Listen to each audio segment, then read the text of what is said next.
ناظرین، روپیہ پیسہ میں آپ کو خوش آمدید کہتے ہیں۔ میں ہوں علی ناصر۔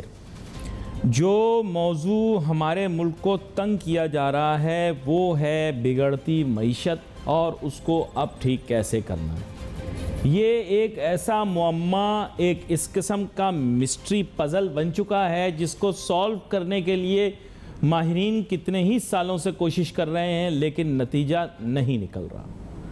یاد رکھیں کہ جو لوگ اس سسٹم کے سٹیک ہولڈرز ہیں وہ عوام کو بیوقوف بنانے کے ماہر ہیں۔ جب وہ یہ محسوس کرتے ہیں کہ عوام ڈس ایلوژن ہو چکی ہے، ڈپریس ہو چکی ہے، پریشان ہو چکی ہے، تو ان کے پاس ایک کتاب ہے جس کا نام ہے لارے لپے اور دلاسے۔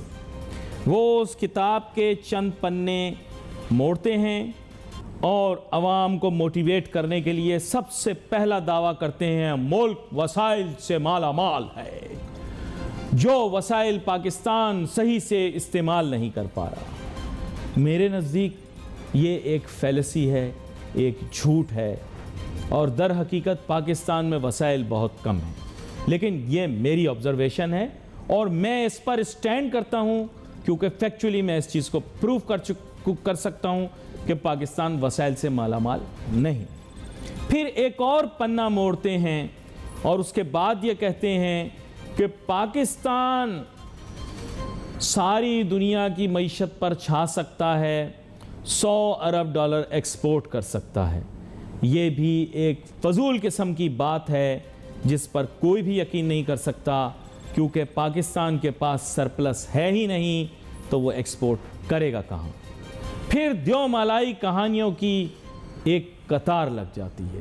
ان دیو مالائی کہانیوں میں پاکستان کا 10 روپے میں بننے والا ڈیم بھی شامل ہے، پاکستان میں بننے والا 63 ارب بلین ڈالر کا جسے کلیم کیا جاتا ہے پروجیکٹ سی پیک بھی موجود ہے۔ یہ دیو مالائی کہانیاں، دیو مالائی کہانیاں۔ پاکستان میں موجود وہ تیل کے اور گیس کے کنویں بھی موجود ہیں جن کا کوئی عطا پتہ نہیں ہے۔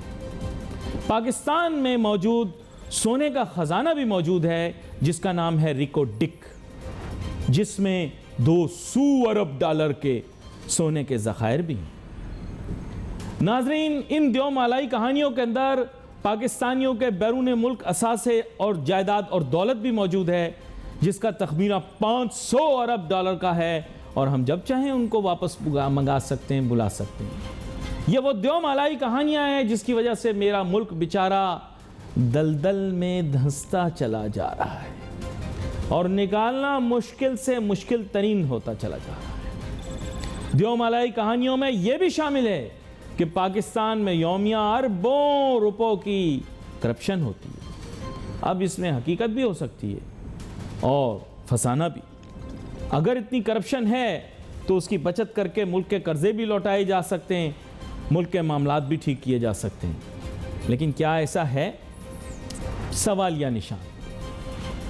بہت ساری ایسی دیو مالائی کہانیاں سننے کے بعد جب آپ کے کان پک جائیں گے تو آپ گاڑی میں دفتر سے گھر تک کے دیکھیے گا، کچرا کنڈی میں ننھے منھے بچے کچرے میں سے کھانا نکال کے کھا رہے ہیں، تو آپ کا دل چاہے گا کہ آپ اونچا سا ایک دعویٰ کریں، پاکستان وسائل سے مالا مال ہے، اور یہ ننھا بچہ ایک نوالے کے لیے کوڑے میں ہاتھ ڈالے بیٹھا ہے۔ اب ہمیں جوائن کر رہے ہیں ملک کے سابق وزیر خزانہ اور بہت ہی عام عہدوں کے اوپر فائز رہنے والے جناب ڈاکٹر سلمان شاہ صاحب، معروف معیشت دان، اور ان سے میں یہی جاننا چاہوں گا کہ اگر ملک وسائل سے اتنا مالا مال ہے اور ملک کے پاس اتنے ریسورسز موجود ہیں تو بیرونی قرضوں کی دلدل میں پھنسے پاکستان کو اب کیسے نکالیں؟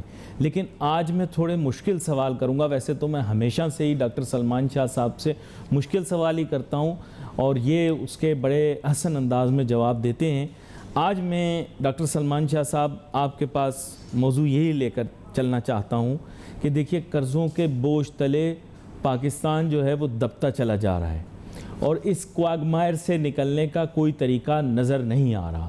Even if we achieve a decent GDP growth rate and we are able to somehow through a miracle achieve surpluses when it comes to trade, there seems to be no way of overcoming foreign external debt in the short term or even in the medium term by its modern definitions. تو آپ کے خیال سے پاکستان اس دلدل سے کیسے نکل سکتا ہے even if an angel and a genius comes into the government؟ جی جی یہ آئی تھنک آپ نے بڑا زبردست سوال پوچھا ہے، اور اس سوال میں بھی آپ نے جو پوائنٹ ریز کیا نا، میڈیم ٹرم، لانگ ٹرم اور شارٹ ٹرم. سو کرائسس اگر آپ پیورلی ڈیٹ کرائسس کو لیتے ہیں تو اس میں شارٹ ٹرم میں ہم کچھ کر سکتے ہیں، پھر اس کے بعد میڈیم ٹو لانگ ٹرم میں کوئی چیزیں کی جا سکتی ہیں. لیکن شارٹ ٹرم جو ہے یہ سب سے زیادہ کرٹیکل ہے، کیونکہ اس وقت ہمارے جو بانڈز ہیں اس میں جو آپ کی اس وقت ڈسکاؤنٹ چل رہے ہیں وہ تقریباً ڈیفالٹ لیول کے ڈسکاؤنٹ چل رہے ہیں. اس کا مطلب یہ ہے کہ جو مارکیٹس ہیں، فائنینشیل مارکیٹس، وہ بہت پریشان ہیں ہمارے حالات پہ کہ کیا ہم یہ جو ہمارے بانڈز ہیں یہ ہم سروس بھی کر سکیں گے اور الٹیمیٹلی ریپے بھی کر سکیں گے کہ نہیں کر سکیں. اور اس کا جو ریزن ہے وہ ہمارے ملک میں ایک تو ظاہر ہے کہ ہمارے ملک کا قرضے بہت زیادہ ہے، بٹ دوسری بڑی بات جو اس وقت چھائی ہوئی ہے سب چیزوں پہ وہ ہے کہ آپ کی پولیٹیکل جو پولرائزیشن ہے اور پولیٹیکل کانفلکٹس جو ہیں پاکستان میں، وہ مارکیٹ کو انڈیکیٹ کر رہے ہیں کہ یہ ریزالو نہیں ہوں گے اور یہ آپس میں تصادم کی طرف جا رہے ہیں، اور جیسے بھی وہ تصادم ہوگا تو اکانومی جو ہے پھر ٹھیک نہیں چل سکتی. سو ان دا شارٹسٹ پاسبل ٹرمز اگر ہم دیکھیں تو ہمیں یہ بانڈز کو ڈیلی واچ کرنا چاہیے اور کوئی ایسی بات نہیں کرنی چاہیے جو اس کو مشکل میں ڈالیں ان بانڈز کی پریمیم کو. اس میں آپ دیکھیں کہ شہباز شریف صاحب نے ایک سینٹینس کہا تھا آل ہیل ول بریک لوز، تو وہ مارکیٹ نے بڑا نیگیٹیولی لیا اور آپ کا پریمیم جو ہے اور بڑھ گیا، رسک پریمیم. اس کے بعد اسحاق ڈار صاحب نے بات کی کہ میں آئی ایم ایف سے ڈیل کر لوں گا، تو اس کا بھی پھر ایک دم نیگیٹو امپیکٹ آیا. سو ہمارے جو ایکشنز ہیں ان کو مومنٹ ٹو مومنٹ آبزرو کیا جا رہا ہے، اور یہ اگر ہم سمجھتے ہیں کہ یہ ساری مسئلے جو ہیں یہ آرام سے حل ہو جائیں گے یا خود بخود حل ہو جائیں گے، تو یہ ایسی بات نہیں ہے. سو نمبر ون میسج یہ جانا چاہیے کہ economy is the issue in Pakistan, اور اکانومی ہی ایسی چیز ہے جس کے اوپر سب کا فوکس ہے. سو یہ تو آپ کا نمبر ون کنونس کرنے کی چیز ہے. پھر نمبر ٹو ہے ایکشنز بھی ساتھ آپ کو بڑے ضروری ہیں، اور ایکشنز میں آئی تھنک کہ یہ آئی ایم ایف کی جو ہم نے پروگرام میں پھر سے غلطی کی کہ وہ ان کے مطابق نہیں چلے، اور آئی ایم ایف کو کہنا پڑا کہ جی آپ نے جو چیزیں کہی ہیں وہ آپ پوری کریں گے، اور اسحاق ڈار صاحب کہہ رہے ہیں نہیں میں جانتا ہوں آئی ایم ایف کے ساتھ کر لوں گا، تو یہ بات نہیں چلے گی. سو اس کو تو نمبر ون آپ کہیں کہ جی جو ہم نے سائن کیا ہے وہ ہم اس کو پورا کریں گے. اس کے بعد نمبر دو ہے کہ ایک سگنل بڑا کلیئرلی آنا چاہیے کہ پولیٹیکل کنسنسس ہو جائے کہ وے فارورڈ پہ کہ آگے کیسے چلنا ہے. اب اس میں مسئلہ یہ ہے کہ ہماری جو پارلیمنٹ ہے وہ اس کی کریڈیبلٹی اب ختم ہو چکی ہے. اس کی وجہ یہ ہے کہ وہاں پہ پی ٹی آئی جو ہے وہ نکل چکی ہے، اور وہ سب سے بڑی پولیٹیکل پارٹی ہے، وہ سڑکوں پہ ہے.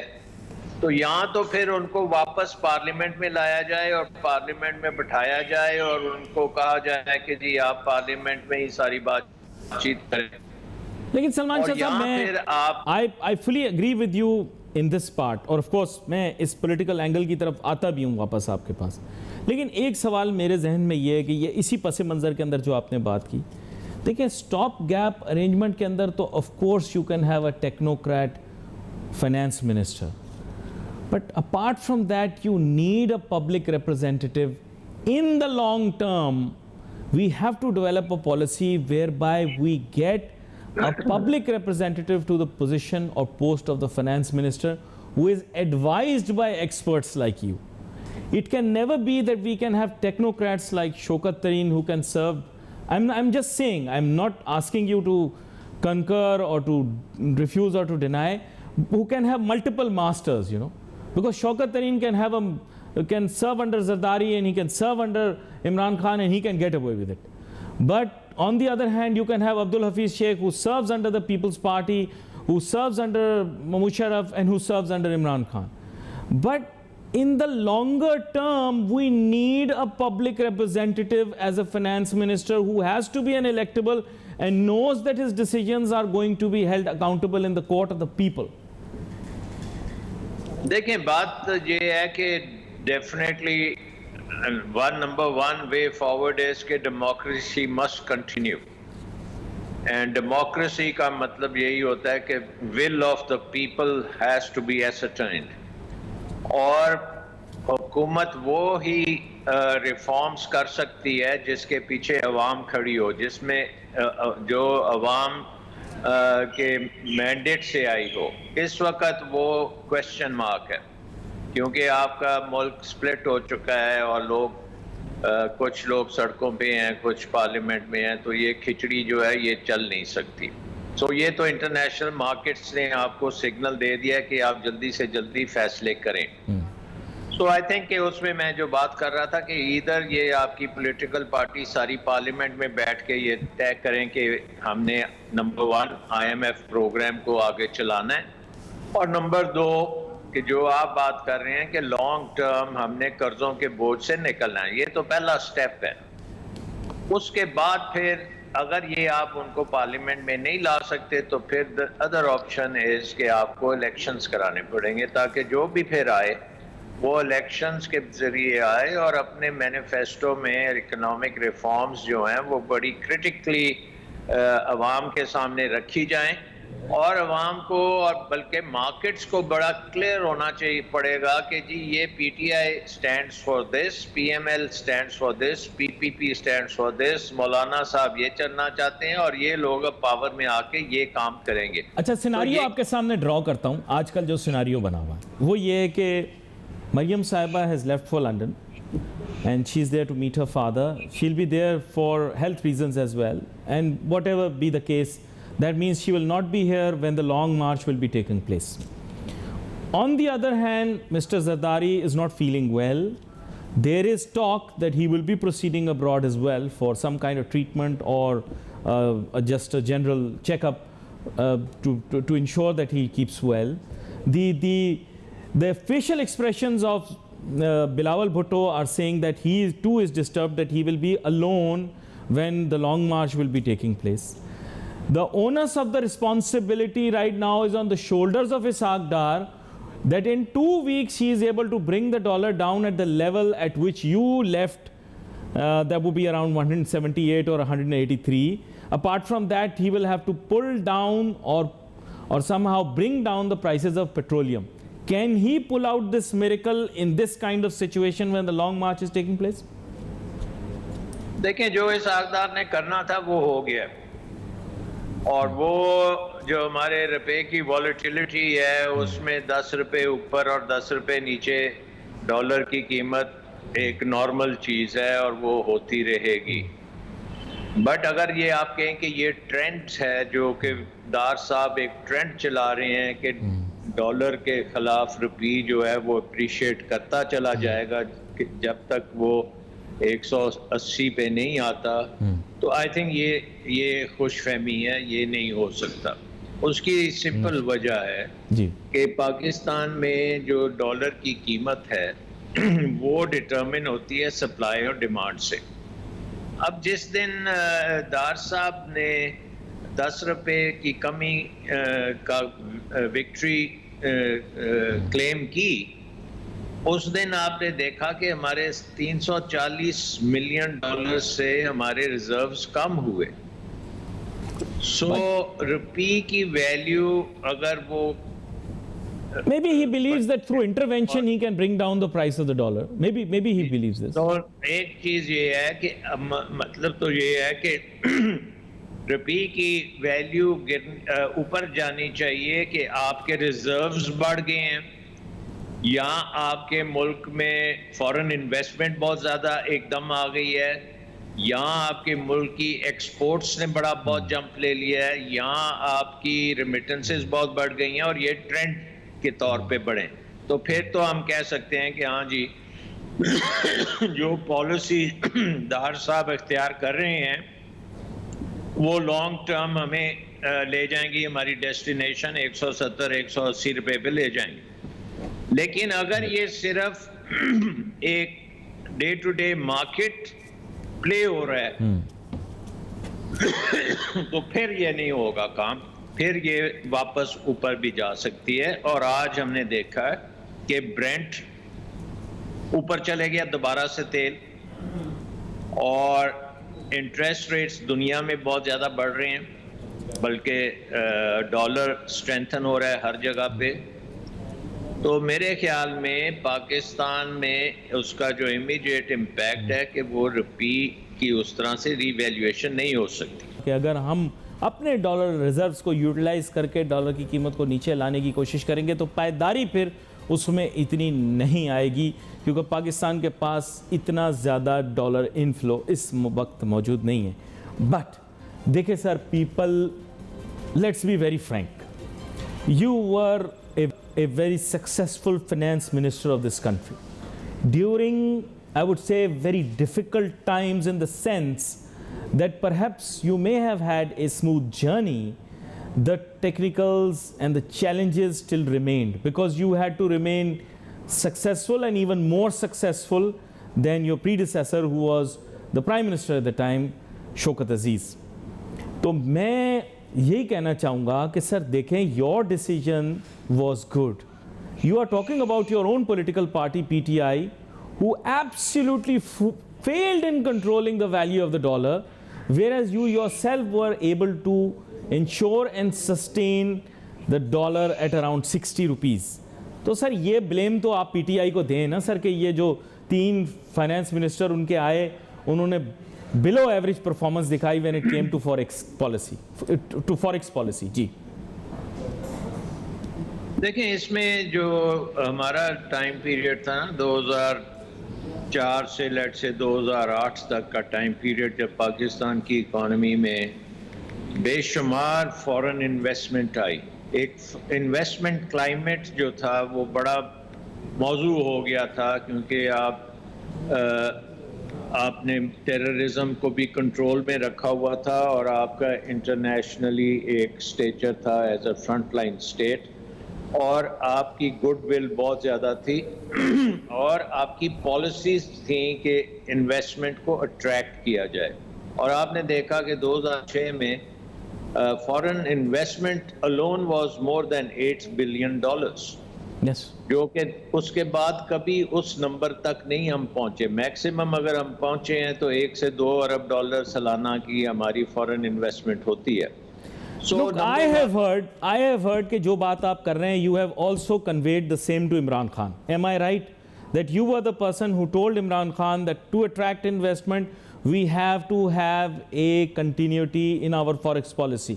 Is it correct that many a times Imran Khan quotes you when he talks about forex policy and finance policy? G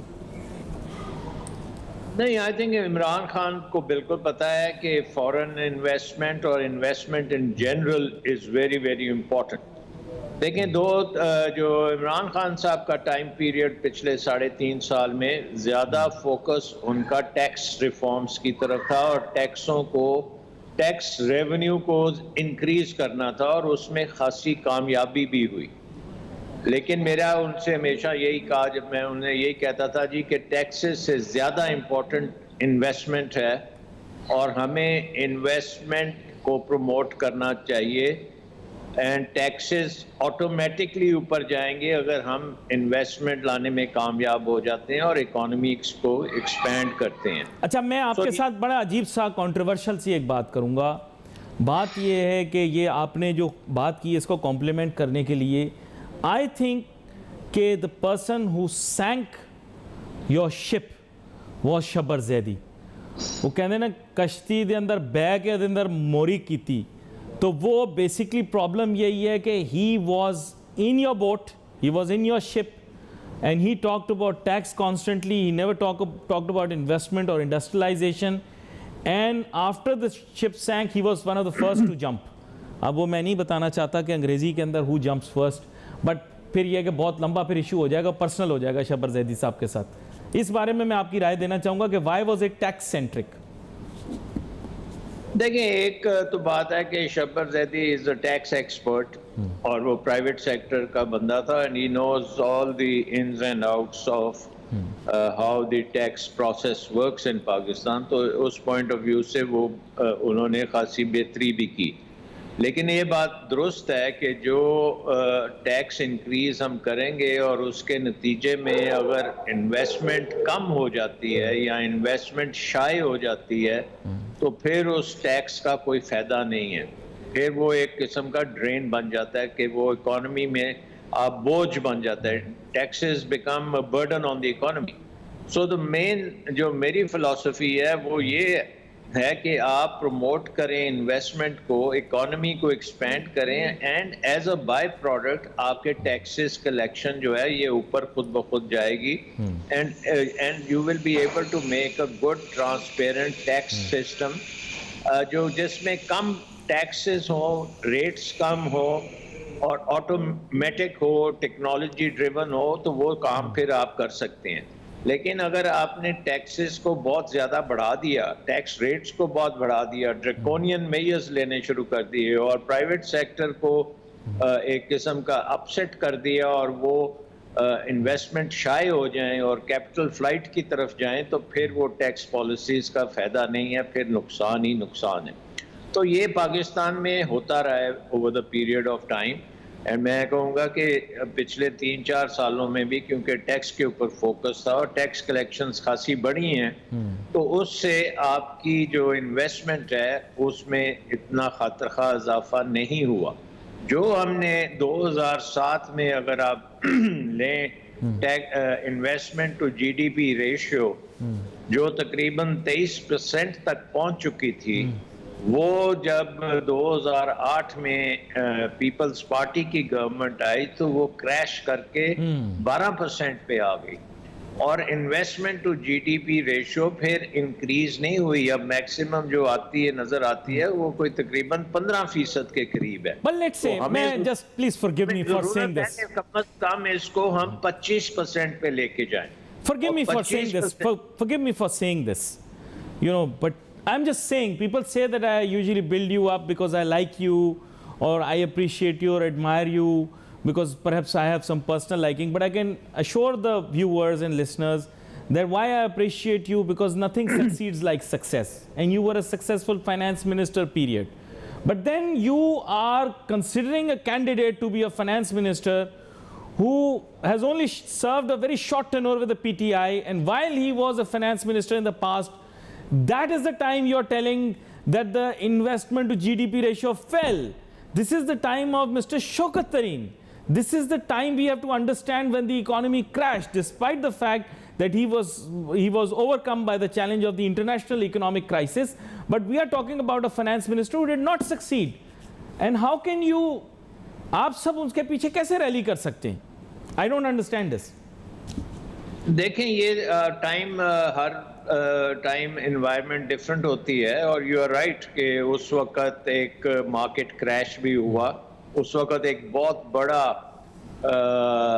I M F program بھی آیا and I was against that I M F program کیونکہ it was against focused on taxes.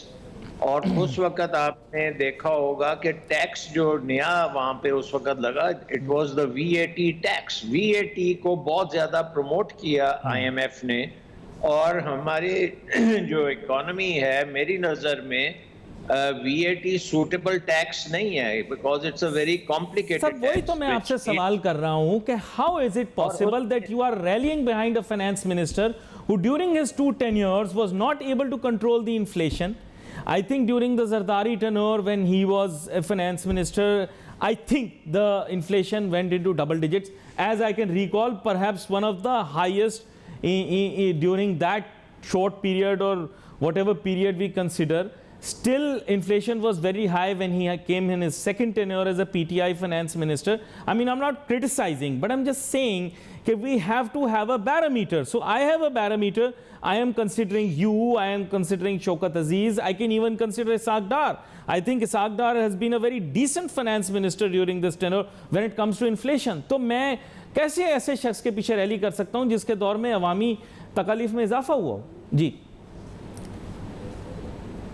دیکھیں اس میں یہ بات ہے کہ challenges different time پہ ڈفرنٹ ہوتے ہیں، اور شوکت ترین کی جو موسٹ ریسنٹ سٹنٹ ہے اس میں اکانومی کو بڑی اچھے طریقے سے مینج کیا گیا ڈیورنگ اے پینڈیمک، اور اس کی ریکوری میں آپ نے دیکھا کہ 5.5 سے 6% گروتھ کی طرف ہم پہنچے، اور now we were trying to shift towards more emphasis on investment side. تو یہ تو انوائرمنٹ پہ ڈپینڈ خاصے حد تک کرتا ہے، اور دوسرا یہ ہے کہ پولیٹیکل کنسنسس پہ بھی بہت کچھ ڈپینڈ کرتا ہے. تو ظاہر ہے کہ اب میں آپ یہاں بیٹھ کے ایک دوسرے کے ساتھ کمپیریزنز تو نہیں کر سکتا، لیکن ہر بندے کا اپنا اپنا چیلنج ہوتا ہے. میرا قطعی مقصد یہ نہیں ہے کہ میں ان کے اوپر کوئی شخصی تنقید کروں، لیکن جیسے میں نے آپ کو کہا کہ سر مسابقت ہوتی ہے تو کمپیریزن ہوتا ہے. آپ بھی ماشاءاللہ شعبہ تدریس سے تعلق رکھتے ہیں، آپ کو پتہ ہے کلاس میں سارے ہی بچے کبھی کبھار اچھے ہوتے ہیں، لیکن آپ کو اس میں بہتر بچہ تلاش کرنا ہوتا ہے، and for that we have made skills. تو اس لیے میں کہہ رہا تھا، مطلب ان مائی اوپینین میں آپ کے سامنے رکھتا ہوں، استدعا کرتا ہوں. میرے خیال سے I think Ishaq Dar has been a fairly successful finance minister. میری ایسی استدعا ہے، ہو سکتا ہے میں غلط ہوں، آپ اس سے اختلاف بھی کر سکتے ہیں، but I think he has been successful. جیسے آپ ایک کامیاب وزیر خزانہ تھے، ارسپیکٹو آپ کس کے ساتھ سرو کر رہے تھے. آئی تھنک اسحاق ڈار کے بھی اپنے چیلنجز تھے، ہی سروڈ ویل، اس نے اچھا کام کیا، ابھی بھی کر رہا ہے. So let's put it that way. اور کنکلوڈنگ ریمارکس. میرا خیال ہے کہ اسحاق ڈار صاحب کا جو ٹرم تھی اس میں بڑی فیوریبل کنڈیشنز تھیں. نمبر 1، تیل کی قیمتیں جو تھیں وہ آل ٹائم لو پہ رہیں، اور $30 بیرل کا بھی ہم نے تیل دیکھا، اور اس سے پہلے 2008 میں ہم نے $150 کا بیرل بھی تیل دیکھا. تو in that sense Ishaq Dar was very lucky to have a very favourable environment. جو مجھے اختلاف ہے اسحاق ڈار کے ساتھ وہ یہ ہے کہ انہوں نے اس وقت کوئی ریفارمز نہیں کی. وہ ڈیٹ پہ بہت ان کا فوکس رہا، اور اسٹیبلائزنگ دی کرنسی کے اوپر، اور انہوں نے بہت سا جو فارن ایکسچینج تھا وہ ضائع کیا maintaining the value of the currency, اور ہم ایک ڈیٹ کرائسس میں پڑ گئے. آپ کو یاد ہے کہ 2007 میں جب مشرف صاحب کی گورنمنٹ گری تو اس وقت ہمارے بیرون ملک قرضے صرف $38 ارب کے تھے، اور جب اسحاق ڈار صاحب نے 2018 میں بات اپنی ٹرم ختم کی تو وہ تقریباً $98 بلین تک پہنچ چکے تھے. اور اس کی مین وجہ یہ تھی کہ اسحاق ڈار صاحب بہت زیادہ استعمال کرتے تھے فورن ڈیٹ فائنینسنگ. وہ ڈومیسٹک ڈیٹ کو بھی فورن ڈیٹ میں لے جاتے تھے، کیونکہ فورن ڈیٹ کے اوپر اس وقت انٹرسٹ ریٹس بڑے لو تھے. So he was using lot of foreign debt to finance most of the things, particularly financing the value of the currency. اور جس دن وہ پھر گئے تو ایک کرائسس کھڑا ہو گیا، کیونکہ آپ نے in spite of very low oil prices you had a very big current account deficit. اور اس کے ساتھ ساتھ پھر جو قرضے آپ نے لیے ان کی ریپیمنٹ کا وقت بھی آ گیا. اس کے ساتھ ساتھ پھر انٹرسٹ ریٹس جو دینے تھے فورن کرنسی پہ لونز جو لیے تھے وہ بھی دینے پڑے. تو آپ کے پاس نہ تو ریزرو سے، اور ریزروز کوئی $7-8 بلین پہ وہ چھوڑ کے گئے، تو اتنا تو current account deficit loan was $20 billion. تو روزانہ کی بیسس پہ آپ تقریباً $100 ملین کا آپ کے ریزروز گر رہے تھے.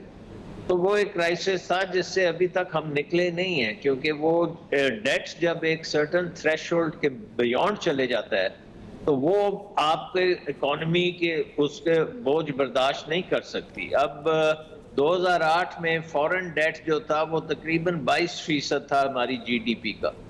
اب وہ ہماری جی ڈی پی کا کوئی 35% کے قریب پہنچ گیا. ڈپینڈ کرتا ہے کہ آپ جی ڈی پی پرانے نمبر سے لیتے ہیں یا نئے نمبر سے لیتے ہیں. اور اس لیول آف فورن ڈیٹ پہ آپ کے پاس ایکسپورٹس نہیں ہے ٹو سروس دیٹ.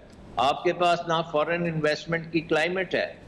سو آپ بڑے ایک مسئلے میں پھنسے ہوئے ہیں اور یہ پچھلے 4-5 سال سے. آپ کے ساتھ بات کرنے میں ہمیشہ مزہ آتا ہے. جی یس، آپ نے جو بات کی نا کہ اب بتائیں کہ کرنا کیا ہے، یہ بہت امپورٹنٹ چیز ہے.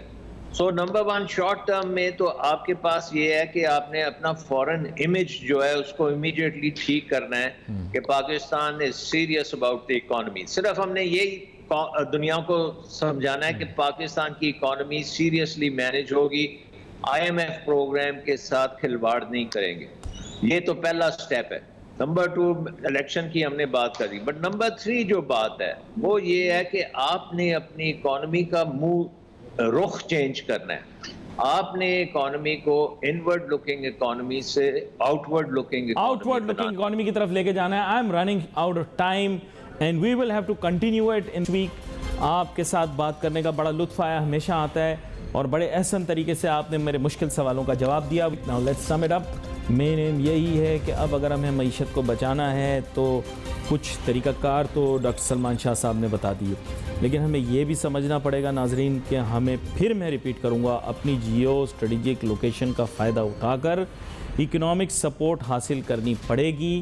ہمیں یہ یاد رکھنا پڑے گا کہ ہم خطے کا ایک بہت ہی اہم ملک ہیں اور ہمارے پاس جو جیو اسٹریٹجک ایڈوانٹیج ہماری لوکیشن اور ہماری فوج اور ہمارا سیفٹی، سیکیورٹی اور ڈیفنس اپریٹس ہے. میری بات بڑی گہری ہے ناظرین، اس بارے میں سوچیں. تمام لوگ جو پاکستان میں اس وقت موجود ہیں، اسلام آباد میں بھی اور آس پاس بھی جہاں تک میری آواز پہنچتی ہے. We wait for messages on Facebook. Ali Nasir ہماری ٹیم کو اجازت دیجیے. اللہ حافظ.